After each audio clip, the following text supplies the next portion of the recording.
Hello my dear students, आप सभी लोगों का एक बार फिर से इस यूट्यूब चैनल पर स्वागत है। और आज हम डिस्कस करेंगे एसएससी सीपीओ 2025 की कंप्लीट स्ट्रेटजी। जब आप इस वीडियो को देखेंगे तो आपको कुछ भी नया इस अलग से देखने की ज़रूरत नहीं होगी। इसमें हम हर एक चीज़ें डिस्कस करेंगे कि नए पैटर्न पे बेस्ड आप कैसे तैयारी कर सकते हैं। सेक्शनल टाइमर जो हुआ है उसको हम किस तरीके से कवर करें, तो हम इसमें हर एक चीज़ें देखेंगे। हम हमारी वीडियो की शुरुआत करते हैं। सबसे पहले हम इसमें देखेंगे, इसमें जो हमारा एग्ज़ाम होता है वो होता है 4 सेक्शंस उसमें आते हैं। वो होता है मैथ्स, रीजनिंग, इंग्लिश, जीके। इन जो अभी एसएससी ने कुछ नया किया है सीपीओ में, वो क्या किया है, उसने सेक्शनल टाइमर दे दिया है। हर 30 मिनट आपको हर एक सेक्शन के लिए मिलेंगे। तो ये अगर रीजनिंग, इंग्लिश, जीके के लिए देखा जाए तो एक सही है, ठीक है। बट अगर मैथ्स के लिए देखा जाए तो बहुत कम टाइम है। 50 क्वेश्चंस के लिए 30 मिनट्स, ये कोई ज़्यादा नहीं है। तो हम किस तरीके से तैयारी करें, अब हमें क्या करना चाहिए ताकि हम एक अच्छा स्कोर कर सकें, हम कट ऑफ क्लियर कर सकें, तो इसमें हम हर एक चीज़ें हम डिस्कस करेंगे। हम देखते हैं सबसे पहले हमारा मैथ्स से। इसमें मैंने दोनों के लिए ये वीडियो बनाया है, बिगनर और रिपीटर्स के लिए, दोनों के लिए ये है। आप इसको एंड तक ज़रूर देखें क्योंकि इसमें हर एक सेक्शन के लिए हमने सारी चीज़ें डिस्कस की हैं। सबसे पहले हम बिगनर के लिए देखें मैथ्स का। तो आप अगर बिगनर हैं, अगर आपका बेस पहले से भी कुछ भी नहीं है, आपने वो सोच रहे हो कि मेरे को एकदम से स्टार्टिंग से बेसिक से स्टार्ट करना है, तो मैं आपको यही बोलूँगी, आप एक पेड बैच ले लीजिए। वो आप देखो, मैं आपको रिकमेंड करूँगी आदित्य रंजन सर का, क्योंकि मैंने उनसे पढ़ा है और मुझे उनका बहुत अच्छा भी लगता है। और अभी वो अपने नए पैटर्न के बेस पे वो चीज़ें कर भी रहे हैं। उनका यूट्यूब चैनल पे भी वो लेकर के आ रहे हैं। बाकी उनका पेड बैच है, वो भी आप ले सकते हैं। बिगनर को तो स्पेशली वो ले लेना चाहिए, मैं यही बोलूँगी। बाकी तो अभी 3 मंथ है, आप सोच रहे होंगे मैं कैसे कवर करूँगा। आप उसमें आप रिकॉर्डेड बैच ले सकते हैं ताकि उसको आप अपने अकॉर्डिंग उसको कवर कर सके। अगर आप पूरा 100% भी नहीं कर पाते हैं तो आप 70% तक भी उसको क्लियर करते हैं, तो इतना आप कर लीजिए। क्योंकि 30 मिनट में वैसे भी आप मैथ्स में इतना पूरे के पूरे 50 क्वेश्चंस तो आप कर नहीं सकते। तो उतना 70% अपना सिलेबस कर लीजिए ताकि जो कुछ क्वेश्चंस जो आप अटेम्प्ट कर पाओ वो आप पूरी एक्यूरेसी के साथ कर पाओ। तो इसमें आपको एकदम से माइंड से काम करना होगा। इसमें यही होगा कि पूरा 100% सिलेबस आप बिल्कुल कवर ना करने की कोशिश करें। आप ये सोचें कि मैं 60 या 70% जितना मैं बेस्ट कर सकता हूँ उतना आप कवर करें उस रिकॉर्डेड बैच से। और फिर आप उसके बाद सबसे बड़ी बात आपको क्या करनी है, अभी आपको टॉपिक वाइज, जो आप एक टॉपिक आपने पढ़ा उसकी टॉपिक वाइज प्रैक्टिस कीजिए। फिर आपको करना है सेक्शनल मॉक, क्योंकि अभी ये बहुत ज़्यादा इंपॉर्टेंट हो गया है कि सेक्शनल मॉक की प्रैक्टिस आप करें 30 मिनट्स का। अब एक साथ अगर आप 2 आवर का लगा करके कर सकते हैं तो वो तो एक अलग बात है, बट अभी आपको जो करना चाहिए वो करना चाहिए कि आपको सेक्शनल मॉक की प्रैक्टिस करनी चाहिए ज़्यादा से ज़्यादा। तो मैथ्स का जैसे ही आप सिलेबस कवर करते हो, आपका 50% तक हो जाता है, 40% तक हो जाता है, आप सेक्शनल मॉक लगाना स्टार्ट कर दें। उसमें आप एक सबसे बड़ी चीज़ जो आपको करनी होगी वो है कि आपको आर्ट ऑफ स्किपिंग सीखनी होगी। कि मेरे को कौन सा क्वेश्चन स्किप करना है, आपको देखते ही समझ में आ जाना चाहिए कुछ सेकंड्स में ही कि मुझे ये क्वेश्चन मेरे को स्किप करना है, ये क्वेश्चन मुझे करना है। तो जिस क्वेश्चन को स्किप करना है उसको तुरंत 1 सेकंड भी ना लगाएं और उसको स्किप करके आगे बढ़ें, और जिस क्वेश्चन को करना है उस पर अपना टाइम दो, वो ज़्यादा बेस्ट है। ये बिगनर के लिए है। अगर आप इस तरीके से करते हो, आप इसमें श्योर हो सकते हो कि आपका सिलेक्शन हो जाएगा। क्योंकि अभी पहले क्या होता था कि एक सेक्शन जिसका स्ट्रॉन्ग होता था, कट ऑफ उसके अकॉर्डिंग वो ज़्यादा चली जाती थी, और मैथ्स में भी बच्चे अच्छा स्कोर करते हैं। अब मैथ्स में 30 मिनट में 50 क्वेश्चन कर पाना इतना ईजी नहीं है, तो वो सब लोगों के लिए कॉम्पिटिशन देने वाली बात है। तो आप लोग ये चीज़ कर सकते हो। अब दूसरा है इसमें रिपीटर्स के लिए। तो रिपीटर्स क्या करें, रिपीटर्स ने पहले से ही अपना कोर्स उन्होंने ले रखा होगा, मैं यही मान के चलती हूँ, उन्होंने अपना सिलेबस कंप्लीट कर रखा होगा। बाकी अगर आपके कुछ टॉपिक्स बचे हैं तो आप उन्हें कवर करने की कोशिश करें। बाकी जो सबसे इंपॉर्टेंट चीज़ है वो है आपको करनी है रिवीजन। प्लस में एडिक्विटी जो आई है उसके बेस पे जो पैटर्न है, उन्होंने कुछ टॉपिक्स नए ऐड किए हैं, कुछ उन्होंने अलग चेंज किया है। उन चीज़ों पे आप फोकस करते हुए अपनी प्रिपरेशन को और बूस्ट कर सकते हैं। ये आप लोगों को करना है। इसके बाद में जो दूसरी चीज़ करनी है और तीसरी चीज़ करनी है, वो दोनों सेम है, बिगनर और रिपीटर्स दोनों के लिए। आपको सेक्शनल मॉक देने हैं ज़्यादा से ज़्यादा, आपको टॉपिक वाइज प्रैक्टिस करनी है। मैं जो सेक्शनल मॉक पे इतना वो आपको बता रही हूँ, बार बार मैं बोल रही हूँ, ये सच में बहुत इंपॉर्टेंट है। आपको सेक्शनल मॉक तो देने ही देने हैं, ये बहुत ज़्यादा इंपॉर्टेंट है। सेक्शनल मॉक आप दोगे, उससे आप अपना टाइम है वो सेट कर सकते हो, आपको किस तरीके से प्रिपरेशन करनी है वो हर एक चीज़ें इसमें आप कवर कर सकते हो सेक्शनल मॉक में। अगर आपने कुछ टॉपिक्स क्लियर करे हैं तो आप उनको, इस आर्ट ऑफ स्कीपिंग आप सेक्शनल मॉक के द्वारा सीखेंगे, क्योंकि आप एग्जाम में डायरेक्ट बैठ करके तो आप नहीं सीख सकते हो, आप पहले से ही आपको प्रैक्टिस करनी पड़ेगी। और मैं आपको यही बोलूँगी, सेक्शनल मॉक वीक में जो रिपीटर्स हैं, आप 5 दिन तो मिनिमम देना ही देना है आपको सेक्शनल मॉक। और जो बिगनर हैं वो स्टार्टिंग में एक मॉक से स्टार्ट कर सकते हैं, धीरे धीरे अपने मॉक्स को, सेक्शनल मॉक्स को बढ़ा सकते हैं। सो ये है हमारी मैथ्स की स्ट्रेटजी। मैं विश्वास करती हूँ आप सभी लोगों को बिल्कुल से पसंद आ रही होगी, क्योंकि ये एकदम से जेन्युइन स्ट्रेटजी है। अगर आप इस तरीके से काम करते हो, आप 100% आप अच्छा स्कोर कर सकते हो। दूसरा हम देखेंगे रीजनिंग।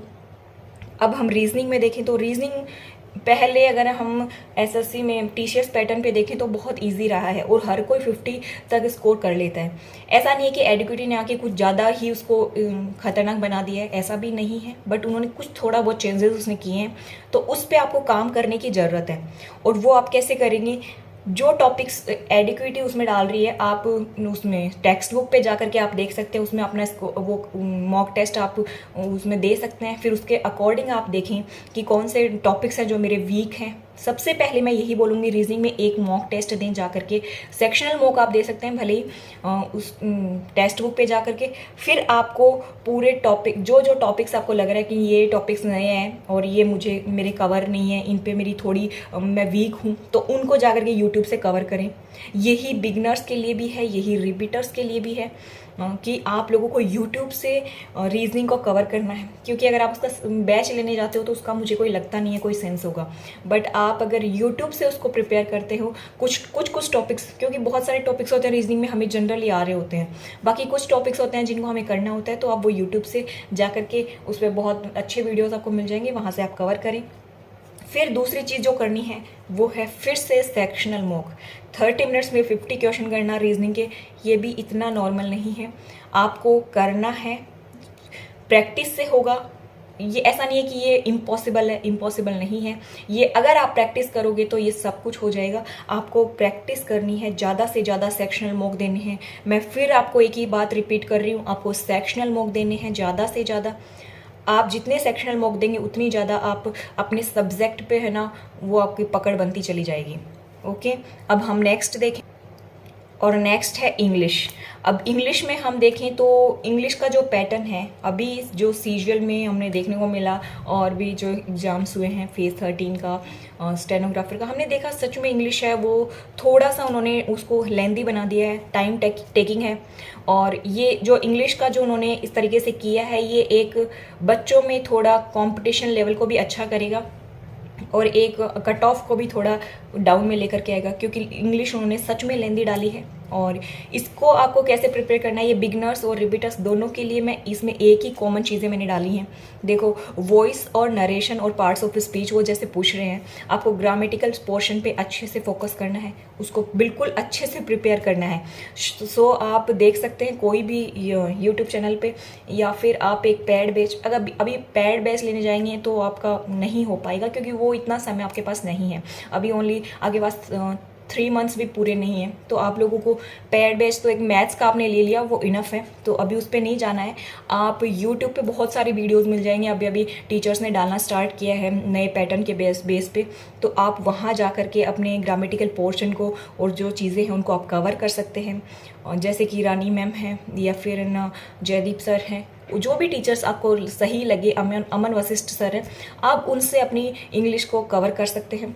दूसरी चीज़ आपको सबसे ज़्यादा वो फोकस करना है वो है रीडिंग कॉम्प्रीहेंशन पे, क्योंकि रीडिंग कॉम्प्रीहेंशन है वो लेंदी आ रहा है और उसमें PQRS हैं वो भी लेंदी पूछे जा रहे हैं। तो ये दोनों चीज़ें जो आपकी कवर होंगी वो होंगी आपकी रीडिंग से। तो आपको रीडिंग करनी है डेली, मिनिमम आपको 30 मिनट्स को रीडिंग करनी ही करनी है, इट्स कंपल्सरी। बट अगर आप इससे ज़्यादा कर सकते हो वो आपके लिए बेस्ट है, क्योंकि जितना ज़्यादा रीडिंग करोगे इस बार इंग्लिश में आप उतना बेहतर कर सकते हो। पहले TCS पैटर्न में ऐसा नहीं होता था, वो लोग कॉम्प्रीहेंशन पार्ट को भी इतना ज़्यादा डिफिकल्ट नहीं देते थे।